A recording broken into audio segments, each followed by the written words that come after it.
You're Sherlock Holmes? Yes? Alex Doogle is my name. I must talk to you. I'm in desperate need of your advice. Well, come in, my lad. Come in. Oh, permit me to introduce my friend and colleague, Dr. Watson. Watson? Watson?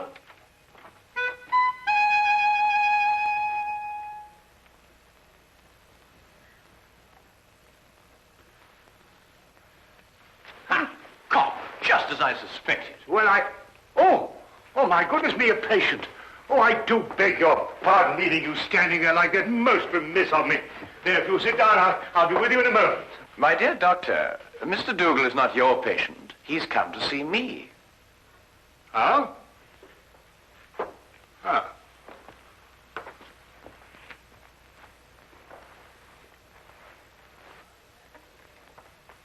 About a matter which I imagine has something to do with the injury you sustained, eh?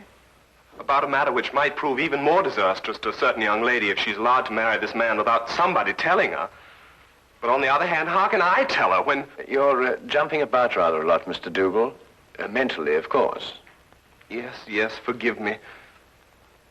I'd better begin by telling you that I'm known to most people by a name other than Alex Doogle.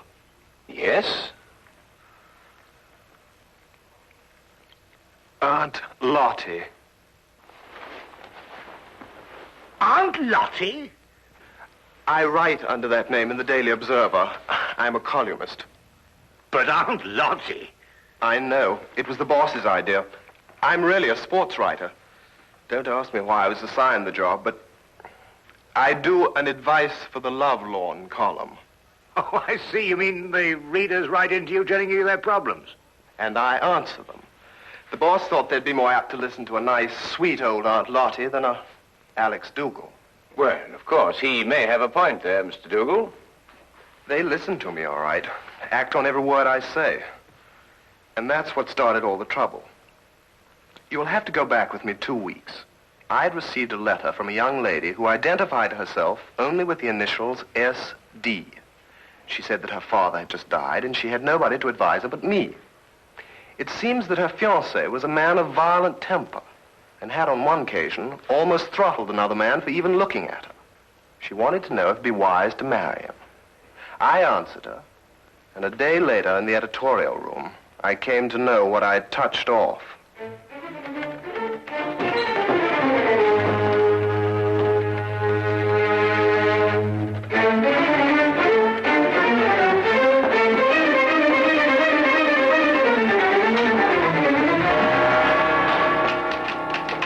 Find Aunt Lottie. Hey! She'd better be around. Just point her out. Now, wait a minute. It just so happens that I'm Aunt Lottie, and I want to know how you got in here. You're Aunt Lottie? That's correct. And you can be certain that if you've come with any problem, I shall be most uncooperative. Are you sure you're Aunt Lottie? That is my pen name. Have you any objections? None. None at all. I'm absolutely delighted to find that Aunt Lottie is a man. Really? Why? Because I would never dream of doing this to a woman.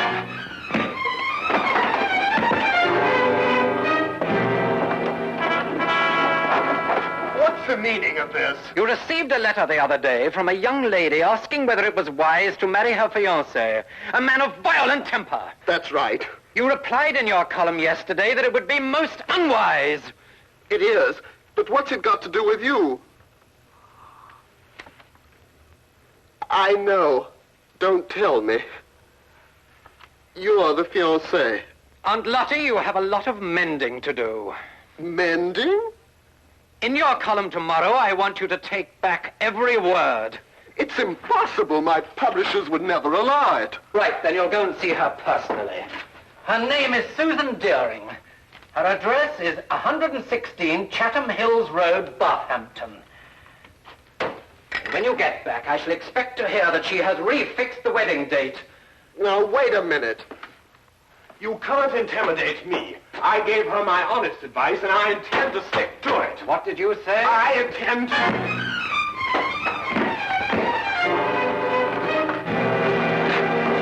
You were saying? I just wanted to know what the address was again.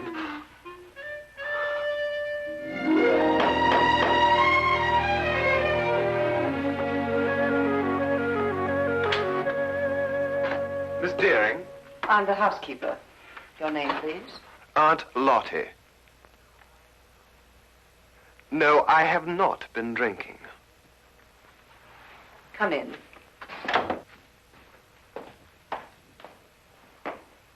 Wait here, please. I'll call her.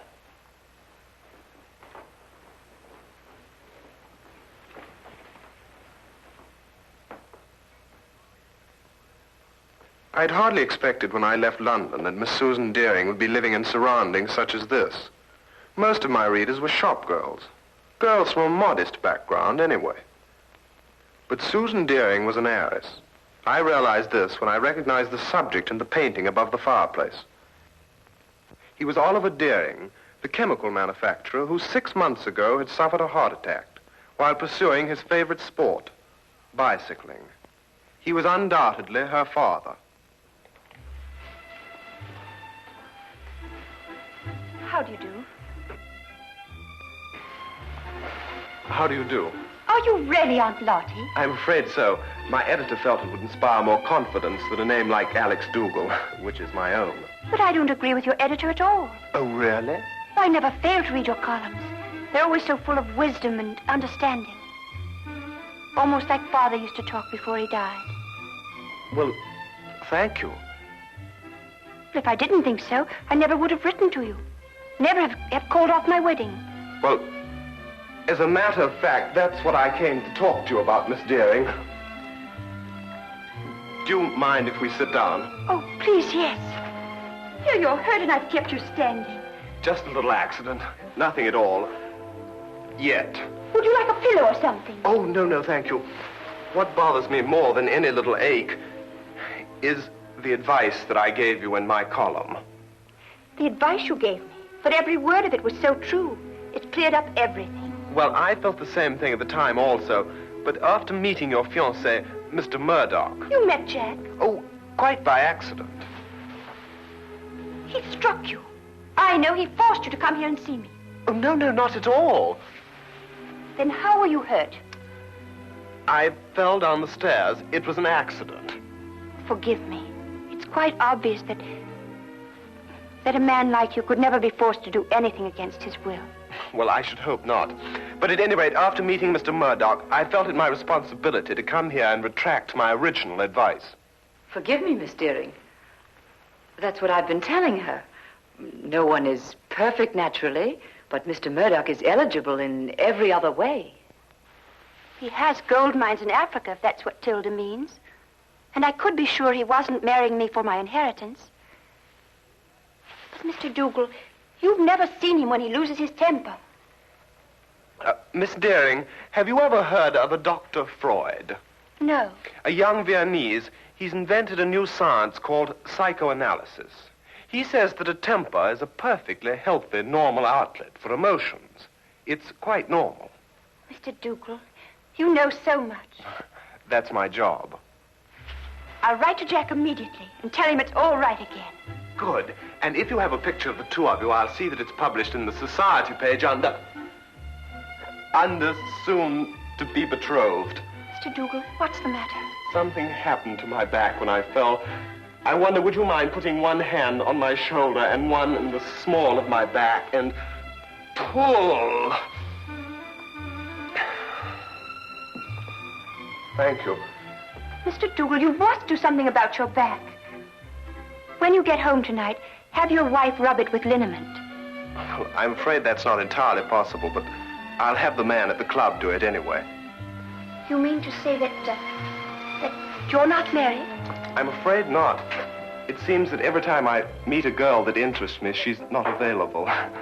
But then that's life. There's always tomorrow, and, well, who knows? I might be as lucky as you and Mr. Murdock. Now, what about that picture? I'll get it for you.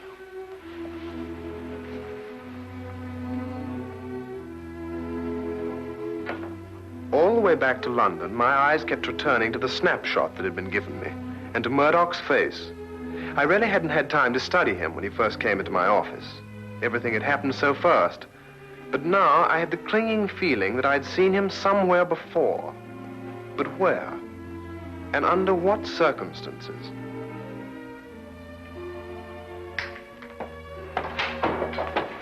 Hello, Doogle. I trust you were successful. Extremely. And I'm going back with even more confidence to make her change her mind next time. You're not Jack Murdock, and you don't have any gold mines in Africa. You're Freddie Brill, the racetrack fixer. Now, whatever gave you that idea? I used to be a sports writer, for your information, and I remember you very well. You got flung in jail for nearly killing a jockey that double-crossed you. And if you don't think I can prove it, just come down to the library and I'll show you a back issue with your picture in it. That won't be necessary.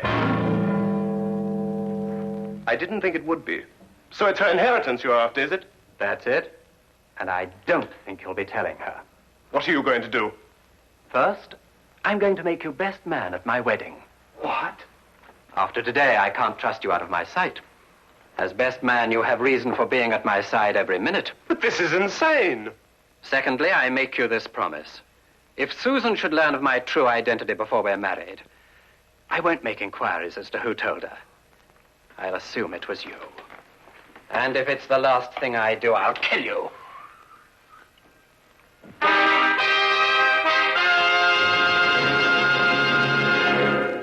Now, we return to the case of the violent suitor. I'm always giving out advice myself, but here I am, strangely enough, asking for it. What shall I do? If I expose Murdock, he'll obviously take his revenge on me. But on the other hand, how can I allow poor Susie to be victimized that way? I see. So it's Susie, is it? Well, up until half an hour ago when I managed to get away from him, Murdock keeps me handcuffed to his side.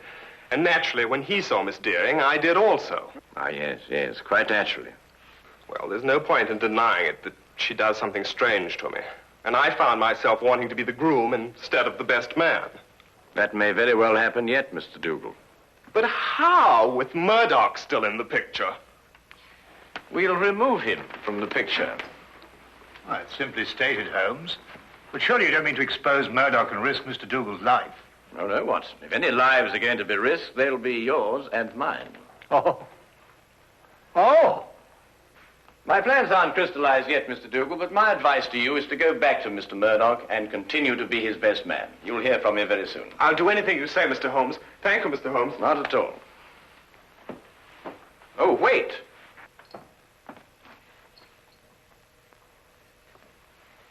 It's all right. I just wanted to make certain that Murdock wasn't waiting for you outside. Oh, thank you, Mr. Holmes. Good day. Good day. Good day.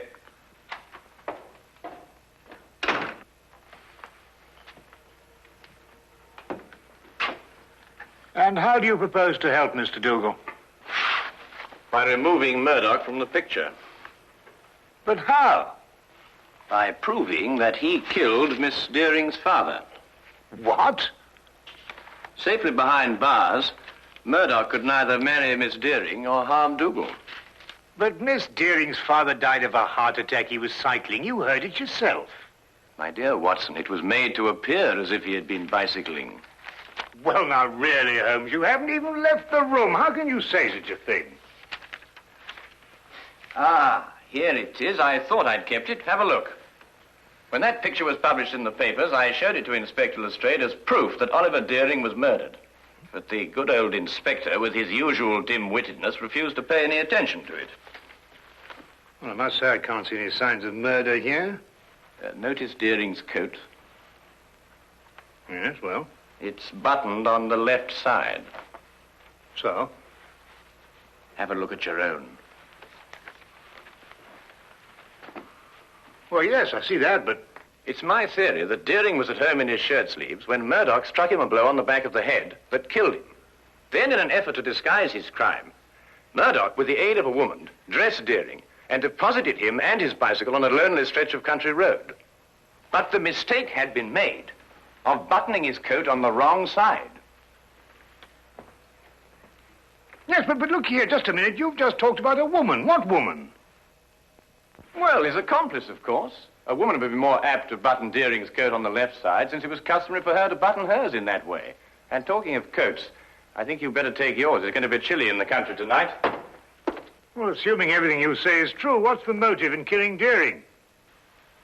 Well, my guess is that Deering found out Murdoch's true identity and prevented him marrying his daughter.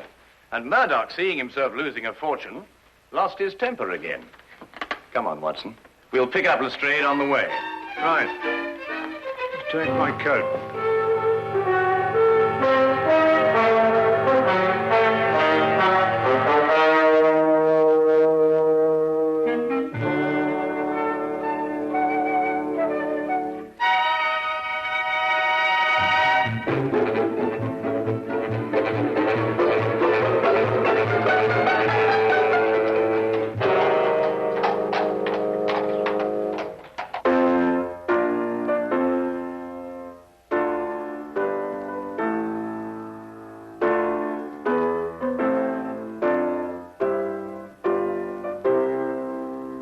Now, what's the matter?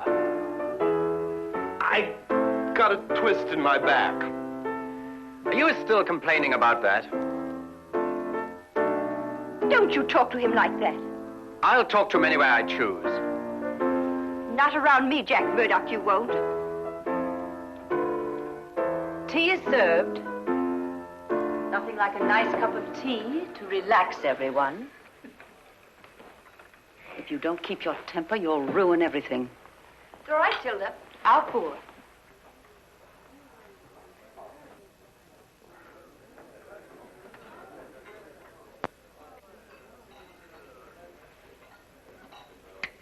Why didn't I think of it? Of course. Of course, what? The accomplice, it's Tilda. The housekeeper? Yes, it would have to be someone normally attached to the house to have been present at the murder. Tilda fits the part perfectly. She would also have to know Murdoch. And from the manner in which she's just been talking to him, that's obvious, too. Your theory sounds as wild now as it did when you first told it to me. Lestrade, give me your gun, will you?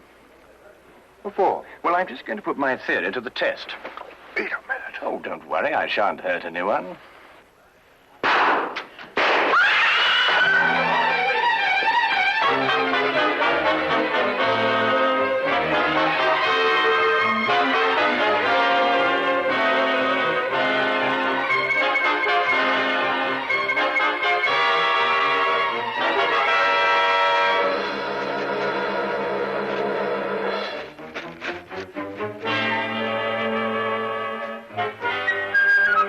Holmes, what in thunder made you do a thing like this? No time to explain now. They'll have the staff out and search the grounds. If they find us, the whole plan's ruined. Well, now, where's Lestrade? Lestrade! Shh! Oh, Lestrade! He was behind us when I lost. Look. Oh, confound him. If they find him, everything will be ruined. Here, we'd better go and find him ourselves. Lestrade. Lestrade. Oh, no, Holmes, look. Well, well, well. Only the good inspector could have managed that. Well, Lestrade, you look like a stranded whale. What is this thing? It's a badminton net. Were you running with your eyes shut? Here. Holmes, listen. The gardeners, I expect. They're coming this way. We've got to get to the carriage. Come on, Lestrade.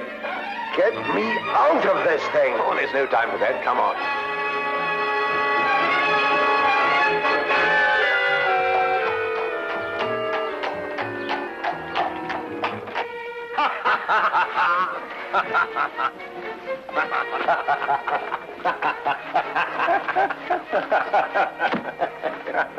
I see no item in the entire evening, Mr. Sherlock Holmes, that would prompt laughter.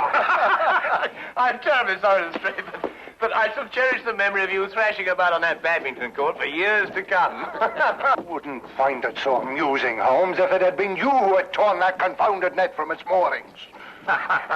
Lestrade, it was simply a question of going under it after all.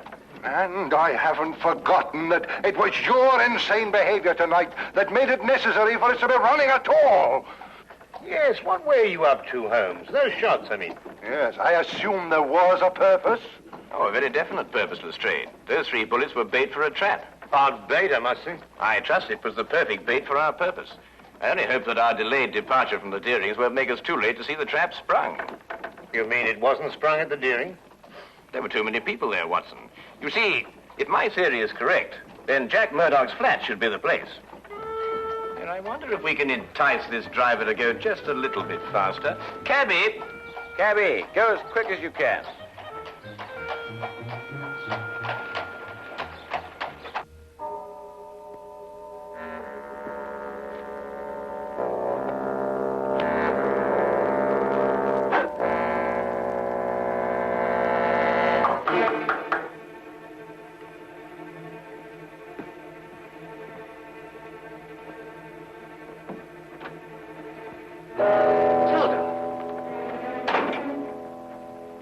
Dougle's upstairs. He may see you. I'm not staying long.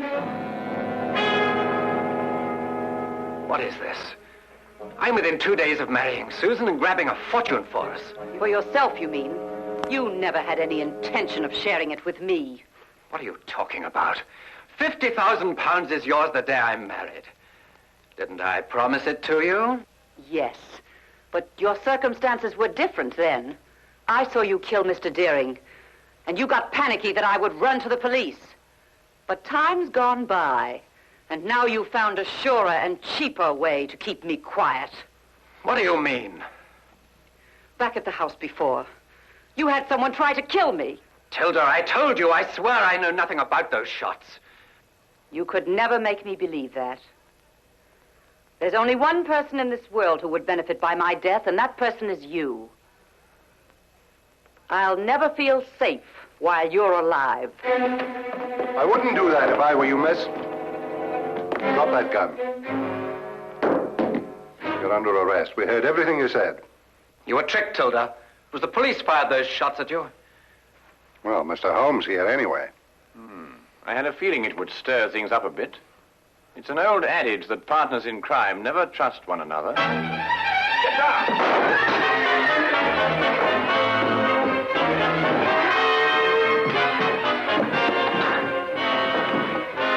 Well, I'll be. I've been practicing my right ever since I met him. Ah, well done, my boy. Well done.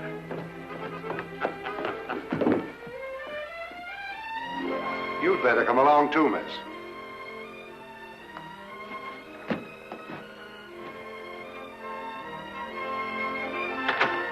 I believe I've outgrown the Aunt Lottie label now. I'm going to ask Susan to marry me. Good for you. First thing tomorrow morning. It's too late tonight. Oh, I don't think it's too late. You don't? No. Definitely not. I'll go right now. Good idea.